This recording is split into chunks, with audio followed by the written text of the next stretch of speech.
අද අපි ජ්‍යොතිෂය පාඩම් මාලාවේ 3 වන කොටස තමයි ආරම්භ කරන්න යන්නේ. එහිදී මුලින්ම සඳහන් කරන්න ඕනේ එක්තරා අපේ නාලිකාව දිගින් දිගටම නරඹන මහත්මයෙක් අපිට කමෙන්ට් එකක් දාලා තිබුණා මේ දල කේන්ද්‍ර තුලින් පලාපල කියන ආකාරය පිළිබඳව විස්තරයක් කරන්න කියලා.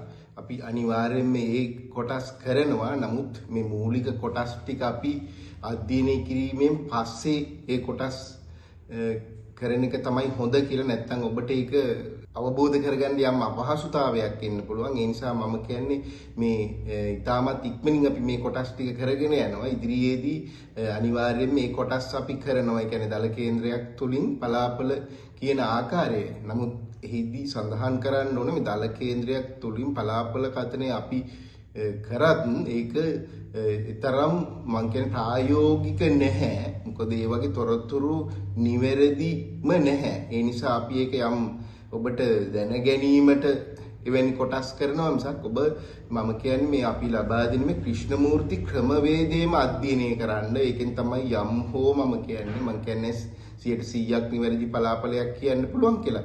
යම් හෝ පලාපලයක් කියන්න මේ ක්‍රිෂ්ණමූර්ති ක්‍රමවේදය ඊටාම වැදගත්. මොකද මම වසර ගණනාවක් කරපු පරීක්ෂණ වලින් ඒක අත්දැකපු නිසා මම මගේ මූලික පරමාර්ථයත් මේ ක්‍රිෂ්ණමූර්ති ක්‍රමය ඔබට පැහැදිලි කරලා දෙන්න. ඒ නිසා ඒ ක්‍රමය ගැන ඔබ අධ්‍යයනය කරන්න, ඔබ විශ්වාසයෙන් කටයුතු කරන්න. අපි සියලුම ඔබට අවශ්‍ය සියලුම තොරතුරු, සියලුම පාඩම් කරනවා. අනිවාර්යෙන් මේවා ප්‍රායෝගිකව ඔබට ගණන් හදන හැටි සහ පලාපල කියන හැටි සියලුම තොරතුරු ඉදිරියේදී ලබා දෙනවා. ඒ ගැන ඔබ විශ්වාසයෙන් කටයුතු කරන්න. ජ්‍යොතිෂ කියන විෂය ගණිතය හා බැඳුන විෂයක්. අද බොහෝ දුරට කරන්නේ මේ ගණනය කිරීම ටික පැත්තකින් තියලා වෙන ක්‍රම යොදාගෙන පලාපල කියන්න උත්සාහ කරන පහසුවෙන් කියන්නේ. නමුත් මේක ඇවිල්ලා ගණනය කිරීම විශාල ගණනය කිරීම මත යෙදුන ශාස්ත්‍රයක්. ඉතින් ඒ නිසා මම කියන්නේ ඒ කොටස් ටික අපි අධ්‍යයනය කරන්න ඕනේ. එහෙම නැත්නම් අපි සමාජයට අපිත් කරන්නේ වැරදි දෙයක්. මොකද අපි පහසුවෙන්ම නොහෝ කියලා මේ සමාජයේ රැවටීමකට ලක් කරනවා කියන තැනට අපිත්පත් වෙනවනේ. ඒ නිසා එහෙම අපි අවශ්‍ය නැහැ. අද අපි ආරම්භ කරමු මේ භාව 12 ගැන විස්තර ටික. මේක තුන්වෙනි පාඩම. භාව 12 නැත්තම් මේ රාශි 12 පිළිබඳව කෙටි විස්තරයක් අපි අද කියන්නේ. මේවා ගැන දීර්ඝ විස්තර පොත්පත්වල තියෙනවා. ඔබ ඒවා අරගෙන කියවන්න. මම මේ කෙටි විස්තරයක් තමයි සඳහන් කරන්නේ. එහිදී පළවෙනි භාවයේ ලග්න භාවය කියලා කියන්නේ මේකට ලග්න ස්ථානය කියලා කියනවා. ලග්න භාවය යනු සියලුම කරුණු ගැන කියවෙන කේන්ද්‍ර ස්ථානය. ඒ කියන්නේ මුළු පද්ධතියම ගැන කරුණු කියවෙන්නේ මේ ලග්න භාවයෙන්. ශරීර ස්වභාවයේ සිට සිතන පතන ආකාරය දක්වා සියලු තොරතුරු මේ භාවයෙන් තමයි කියවෙන්නේ. විශේෂයෙන්ම ක්‍රිෂ්ණමූර්ති ක්‍රමයේදී මේ ආයුෂ ගැන අපි තීරණය කරන්නේ මේ ලග්න භාවයේ ග්‍රහයින්ගේ නිවේදකත්ව සැලකිල්ලට අරගෙන තමයි අපි ඒක වෙනම වැඩසටහනකින් කරනවා ආයුෂ ගැන.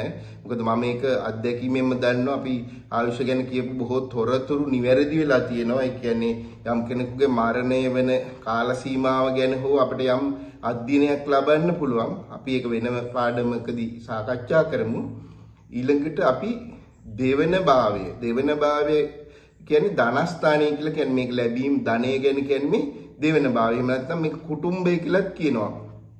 කුටුම්බය කියන්නේ විශේෂයෙන්ම පවුලට අලුතුන් කෙනෙක් එකතු වීම. මේක දරුවෙක් වෙන්නත් පුළුවන්, සහකරුවෙක් වෙන්නත් පුළුවන්. ඉතින් ඒ නිසා මේ දෙවැන්නෙන් තමයි අපි මේ ලැබීම් ගැන කියවෙන්නේ. මේ ධනය සහ ලැබීම් ගැන මේ භාවයෙන්. ඊට අමතරව මේ දෙවෙනි භාවයෙන් අපි මේ කට නැත්නම් මේ කතා විලාසය කියන්නේ දෙවෙනි භාවයෙන්. ඊට අමතරව මේ ඇස් පෙනීම ගැනද කියවෙනවා. ඊටත් අමතරව දෙවෙනි විවාහය වගේ කරුණුත් අපි මේ දෙවෙනි භාවයෙන් කියවෙනවා.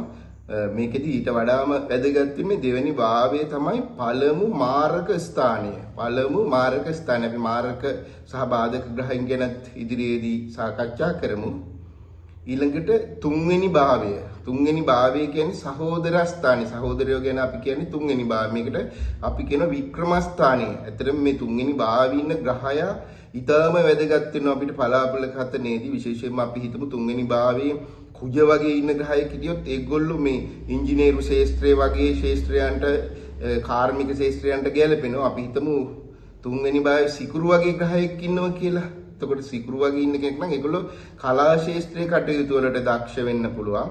ඊළඟට බුධ වගේ ග්‍රහයෙක් ඉන්නවා නම් ඒගොල්ලෝ ලිය කියවිලි අංශයේ කටයුතු වෙනුවෙන් ඒ කියන්නේ පොත්පත් ලියන්න නිවේදකෙක් වගේ අපි කියන්නේ මේ මාධ්‍ය ශාස්ත්‍රයට නියැලෙන්න ඒ වගේ කටයුතු වලට මේ තුන්වෙනි භාවයේ බුධ ඉන්න අය වැදගත් වෙනවා. මෙම භාවයේ මීට අමතරව මේ සවන් දීම කෙටි ගමන් මෙන්ම ශරීරයේ බාහුව දෙක ඇතුළු කොටස් අයිති වෙනවා.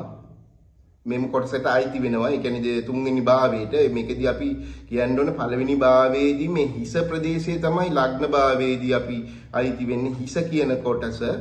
දෙවෙනි භාවයට අපිට මේ කට සහ ඇස් කියන කොටස් ටික අයිති වෙනවා. මේ තුන්වෙනි භාවයට අයිති වෙන්නේ බාහුව දෙක. මේ කොටස් ඔබ මතක තියාගන්න අපි වෙනමත් කරනවා මේ ශරීර අවයව බෙදී යන ආකාරයේ මේ රාශිය තුල. ඒක අපි වෙනම පාඩමකදී සාකච්ඡා කරමු.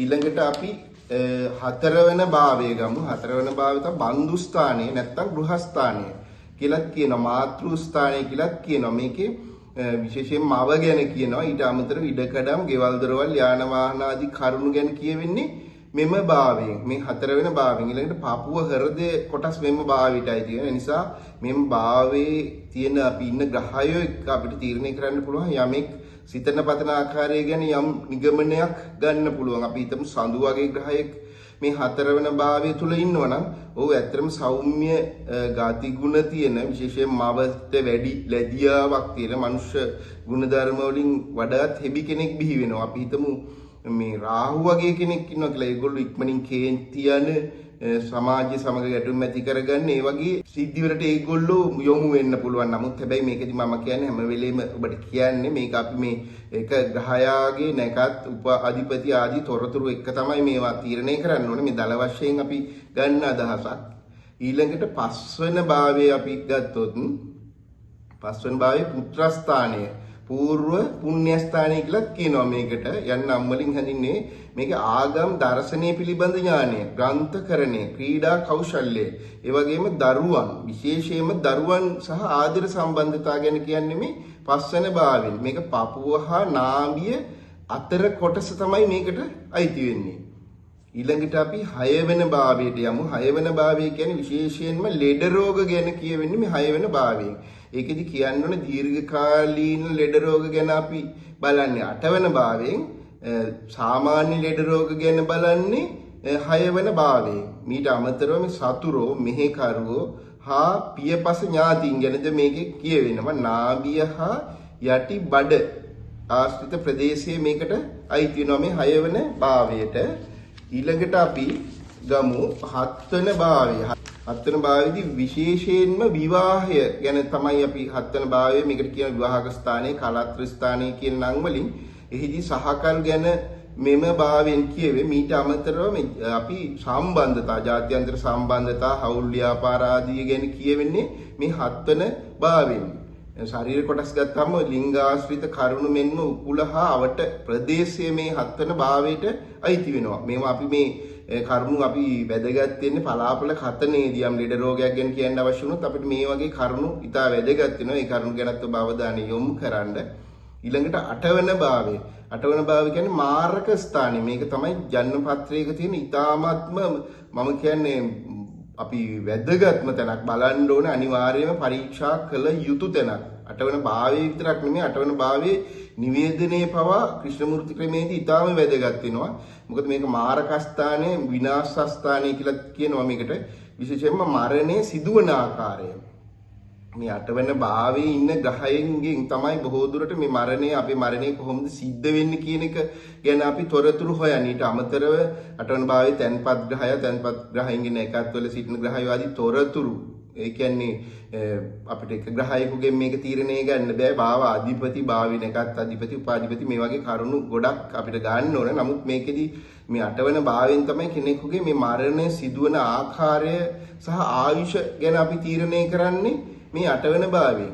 ඊට අමතරව මේ කල්පවත්නා ලෙඩ රෝග, මානසික ගැටලු වගේ දේවලුත් අපි සාකච්ඡා කරන්නේ මේ 8 වෙනි භාවයේ. ඊළඟ 8 වෙනි භාවය අර මම මුලින් කිව්වා වගේ මේ භාවය එක්ක සම්බන්ධ වෙන අනිත් භාවය එක්ක තමයි අපි තීරණය වෙන්නේ. අපි 8 වෙනි භාවයේ අශුභ භාවයක්ම කියන තැනට අපිට යන්න බෑ. මොකද සමහර 8 වෙනි භාවයේ අපි හිතමු 11 වෙනි භාවයේ 2 11 වගේ සම්බන්ධයක් තිබුණොත් ඒකෙදි අපිට නොසිතූ ධනයක් හම්බ වෙන්න පුළුවන්. ඒ වගේ සුබ පැතිත් තියෙනවා මේකේ. නමුත් 8 6 12 වගේ බව සම්බන්ධ වුණොත් ඒක අසුබ ඵල දෙනවා. ඒ නිසා අපි ඒවා පලාපල කතනේදී ඉදිරියේදී සාකච්ඡා කරමු. ඊළඟට 9 වෙනි භාවය පුණ්‍යස්ථානය කියලා තමයි මේකට කියන්නේ. ධර්මස්ථානය. ඔය ධර්ම කර්මාධිපති යෝගයේම ගැන යම් යම් පොත්වල තියෙන්නේ. ඒ නිසා මේකට කියනවා ධර්මස්ථානය කියලා. ඒකෙදි ආගමික භක්තිය ලැජ්ජාව ගැන මේකෙන් කියවෙනවා. ඊට අමතරව මේකේ වැදගත්ම උසස් අධ්‍යාපනය ගැන කියවෙන්නේ මේ 9 වෙනි භාවයෙන්. විදේශ සංචාර ගැන කියවෙන්නේ මේ භාවයෙන්.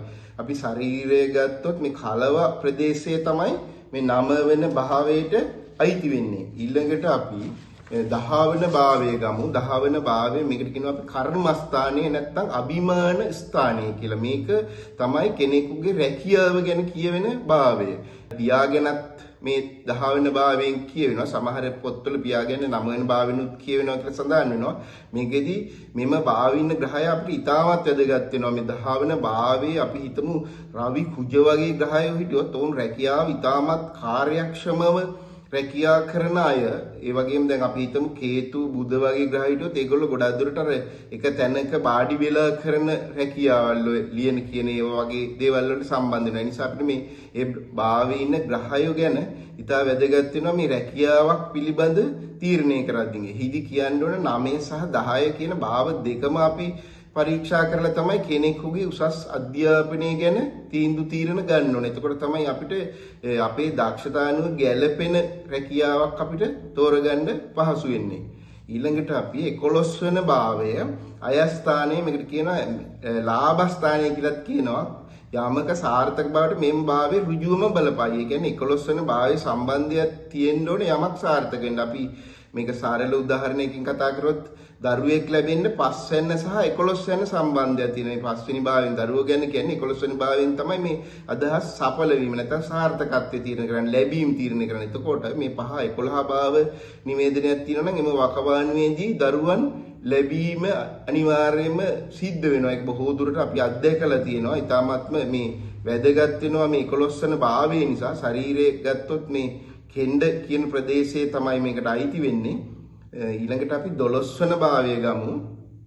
12 වෙනි භාවයේ තමයි කියන්නේ වැය ස්ථානය. මේකෙන් රිපස්ථානය කියලාත් කියනවා. මේකෙදි වැයවීම, ඈත් කිරීම, නොලැබීම ආදී ගැන මේ භාවයෙන් කියවේ. අපි දැන් ජන්මපත්‍රයක අපි බලාපොල කතනේදී මේ 12 වෙනි භාවයේ සම්බන්ධ වුණොත් අපි අනිවාර්යයෙන්ම මේ ලැබෙන්න තියෙන ප්‍රතිඵලය ඈත් කිරීමක් වෙන්න පුළුවන් කියන නිගමනය අපිට යන්න පුළුවන්. ඊළඟට මේ සිරගත වීම, රෝහල්ගත වීම මෙන්ම දීර්ඝකාලීන විදේශ ගමන්. ඒ කියන්නේ විදේශවල පදිංචි වගේ වට මේ 12 වෙනි භාවයේ සම්බන්ධ වෙන වලලුකර හා පතුල් ප්‍රදේශයේ මේකට අයිති වෙනවා. මේ අපි මේ දක්වලා තියෙන්නේ කෙටි විස්තරයක් මේ භාව 12 ගැන. භාව 12 මත නැත්තම් රාශි 12 ගැන. මීට අමතරව ඔබ මම මුලින් කිව්වා වගේ පොත්පත් කියවලා මේ දැනුම ලබා ගන්න අපි පලාපල කතනේදී මේ අවශ්‍ය තොරතුරු දෙන්නකොට ඔබට තව මීට වඩා ගොඩක් තොරතුරු මේකෙදි ලැබෙන්න පුළුවන්. අපි ඊළඟ පාඩමේදී නැවත තවත් වැදගත් කොටසක් සාකච්ඡා කරමු. අදට අපි වැඩසටහන අවසන් කරනවා. ඔබට බොහොම ස්තුතියි.